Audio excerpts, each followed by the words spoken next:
Shall we set ourselves one of the hardest tasks of the year by way of a sort of valedictory nod? Would it be possible, do you think, to have a conversation about what is sort of officially termed as the Israel-Gaza war, confined only to people who are not heavily invested in either territory? I don't know if you can say side, because the war is, ostensibly against Hamas. And I have no desire whatsoever to speak to anybody ever who would describe themselves as being on the side of Hamas.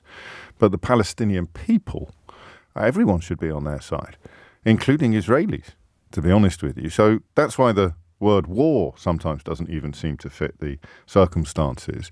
But I am fairly confident that nobody would dispute, nobody honest or vaguely human could dispute the conclusion that the conflict has been a categorical, catastrophic humanitarian disaster for the people of Palestine.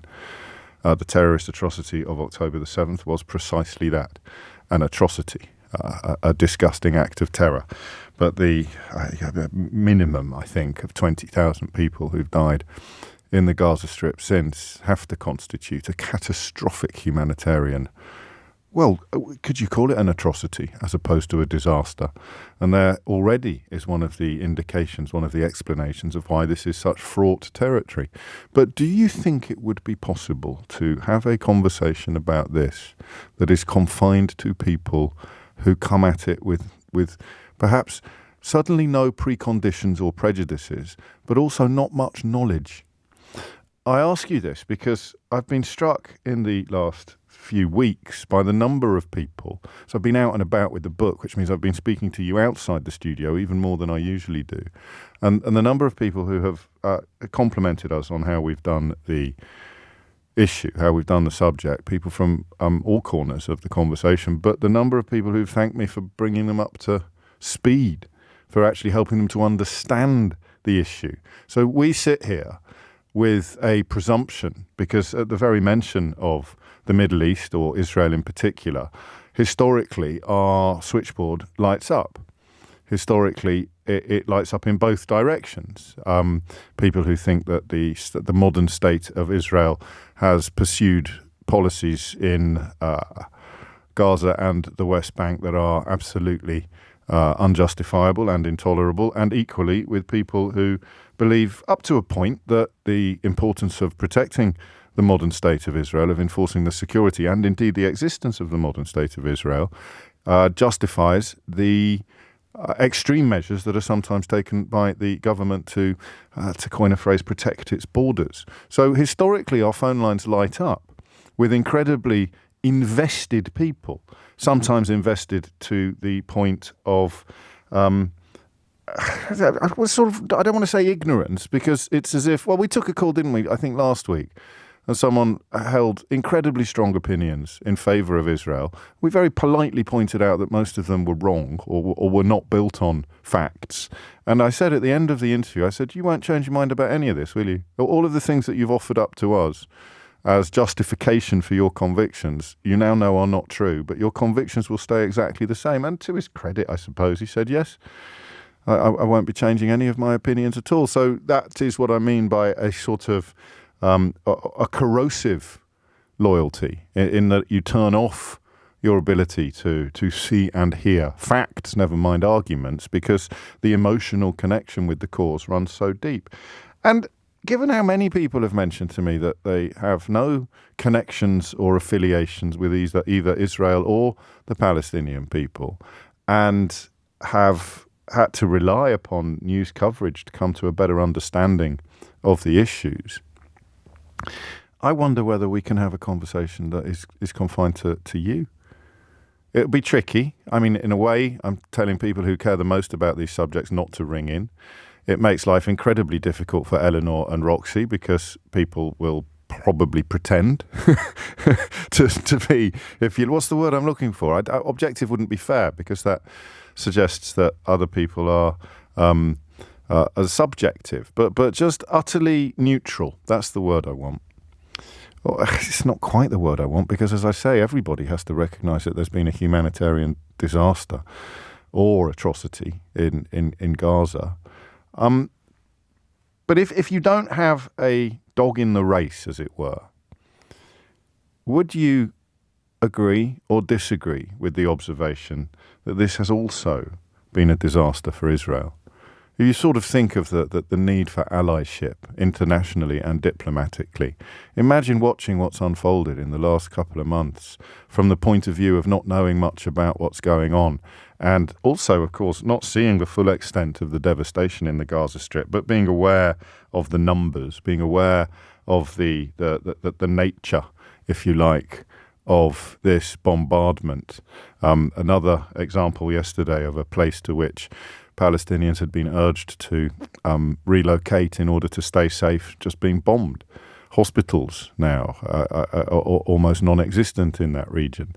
The idea that a passionate belief in Israel's A, right to exist, and B, need to defend itself from enemies at the gate is increasingly inconsistent with support for what has gone on in Gaza.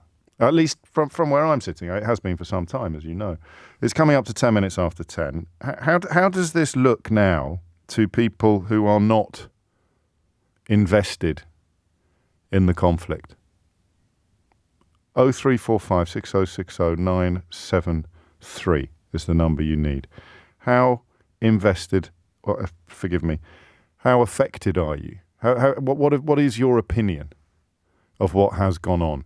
And by way of a nudge, I think it has been disastrous now for Israel. Well, it's been disastrous for Israel because Benjamin Netanyahu has pursued such a violent program of civilian killings.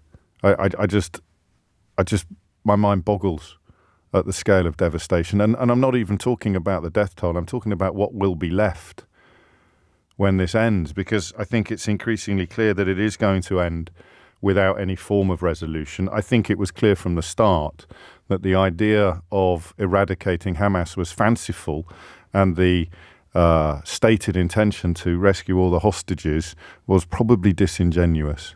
Certainly hostages' families in Israel remain deeply sceptical of that commitment. And of course, the most recent development in that specific context was the IDF's shooting dead of 3 escaped hostages who were waving white flags at the time. So incidents like that, and unless you are of the view that you will support everything that is done, up to and including alleged war crimes, you can't be supporting the shooting of the actual hostages that the entire military campaign was supposedly designed to rescue. So I'm going to try, and listen, it's 11 minutes past 10. We might have to change our mind at 20 past, because what I'm essentially saying is the more you care about this conflict, the less I want you to ring in. Because what I want to know is how it looks to people who are not that informed or invested about the history of the region and the Israel-Gaza current conflict. The number you need, as always, is 0345 6060 973. Latest developments include the UN Security Council moving closer to a vote on humanitarian aid. They have to get the resolution right insofar as the US won't veto it again. The vote has been delayed until today, having been in limbo for quite a few days. And the words that were causing the problems were about the ceasefire. The original draft called for a sustainable cessation of hostilities. The final version calls for creating the conditions for one. The rejection of calls for talks by Hamas earlier this week on the grounds that they would only sit down to negotiate if Israel stopped bombing Gaza has, prolonged the agony for everybody. But the movements in the UN and the public and reportedly private pronouncements of Joe Biden suggest to me that it is going to end with a cessation of hostilities. It is going to end with some form of ceasefire without the two objectives stated at the outset having been achieved. I worry that Hamas, rather than being eradicated, Hamas is possibly coming out of this stronger than ever, because where do all of the people who've seen their homes destroyed and their families killed turn next. So I think that could be a political and diplomatic disaster for Benjamin Netanyahu and his government. And apart from that, you sort of think, well, the hostages are unlikely to be rescued. Many of them quite probably dead already. And if they were to escape or be released in an impromptu fashion and bump into the IDF soldiers in the area, then there seems to be quite a high likelihood they'd be shot dead on sight, which of course also makes you wonder what tactics the IDF have been deploying with civilians in that area all along. It's possible, I suppose, the unit that shot the Israeli hostages was rogue or acting in a fashion contrary to either orders or protocol or what everybody else has been doing. But you'd be hard pushed to really argue powerfully that doesn't at least hint at a broader tactical approach to the issue. So how does it look from where you are? 0345 6060 973 is the number that you need. It's coming up to 10:15. This will probably not work. I like to set myself, as you know, fairly high bars. I like to, at risk of sounding like a complete flump, I do like to try to recalibrate the parameters of phone-in radio on occasion.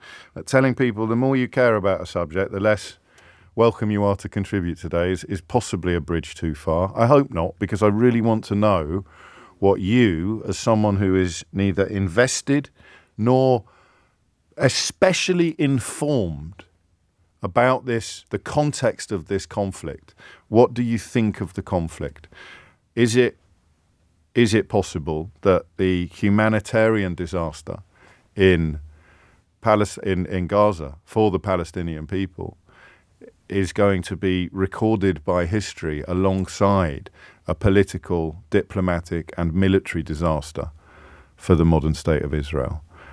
And I have to say that, even though it is the responsibility of the current government, history doesn't work like that. History records the actions of countries, not the actions of defined governments.